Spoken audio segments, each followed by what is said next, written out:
আসসালামু আলাইকুম। 10তম বিসিএস থেকে 46তম বিসিএস পর্যন্ত ইংরেজি প্রশ্ন ব্যাংক সমাধানের আমরা যে সিরিজটি চালু করেছিলাম সেটির আজকে 10তম ক্লাস।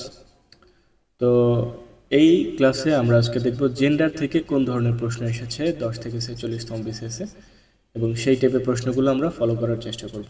ওকে, আমাদের প্রথম প্রশ্নটি হচ্ছে which gender is the word orphan। 43তম বিসিএসে এসেছিল। অরফান শব্দটি হচ্ছে, এর অর্থ হচ্ছে এতিম। এটি ছেলেকেও বোঝায় না, মেয়েকেও বোঝায় না। যেহেতু ছেলে এবং মেয়ে দুজনের মধ্যে কমন নাম এতিম অথবা অরফান, এই কারণে এটা হচ্ছে কমন জেন্ডার। ওকে, নাম্বার 2 হচ্ছে which one of the following is a common gender. বলছে নিজের কোনটি কমন জেন্ডার। দেখো, কিং এটা রাজা, ম্যাসকুলিন জেন্ডার। কুইন এটা ফেমিনিন জেন্ডার। এম্পারার এটাও রাজা, ম্যাসকুলিন জেন্ডার। সোভারেন দ্বারা কিং অ্যান্ড কুইন দুটোকেই ইন্ডিকেট করে, যার কারণে এটা হচ্ছে কমন জেন্ডার। যেহেতু দুটোর মধ্যে কমন, এই কারণে এটা common gender. Okay, which one of the following words is masculine. নিচের কোনটা হচ্ছে ম্যাসকিউলিন জেন্ডার সেটা বলছে।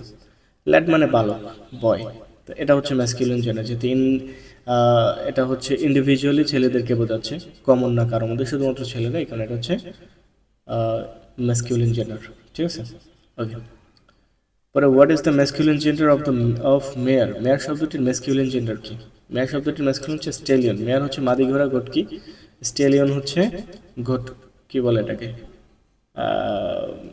ব্যাডা ঘোড়া যেটাকে বলা হয়, ঠিক আছে, ঘোড়া। আর মেয়ার হচ্ছে ঘটকি, মাদি ঘোড়া।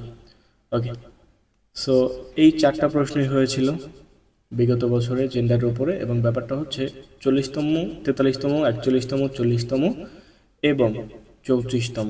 তো কনসার্নের বিষয়টা হচ্ছে রিসেন্ট সময় জেন্ডার থেকে প্রশ্ন আসছে, এবং সেটা খুবই ভাষা টপিক থেকে, একদমই টিপ থেকে কোনো ধরনের প্রশ্ন হয় না। সো আপনারা যেই টপিক থেকে বিগত বছরে প্রশ্ন এসেছে সেই টপিকগুলো খুব সুন্দরভাবে সমাধান করবেন, এবং জাস্ট পড়বেন। আপনি ওই টপিকটা জাস্ট সুন্দর একটা বই থেকে পড়ে নেবেন। পড়ে নিলেই আপনি দেখবেন যে যেটা পড়ছেন, বেসিকটা স্ট্রং করার জন্য যেটা পড়ছেন, সেটাই দেখবেন যে পরীক্ষায় চলে আসছে। একদম ডিপ থেকে কিচ্ছু আসে না, এগুলো আপনি বই ধরলেই পাবেন। এই নামগুলো, এই নিয়মগুলো একদম বই ধরলেই পাবেন। স্যার, তো টেনশন নেওয়ার কিছু নেই, স্টে হ্যাপি। প্রশ্ন ব্যাংক সমাধান করে সুন্দরভাবে প্রিপারেশন নেন, খুবই ভালো হবে প্রিপারেশন আপনাদের। অল্প সময় সুন্দর প্রস্তুতি নিতে সঠিকভাবে প্রশ্ন বিশ্লেষণের বিকল্প কিছু নেই। সো নেক্সট ক্লাস পর্যন্ত ভালো থাকুন। আসসালামু আলাইকুম।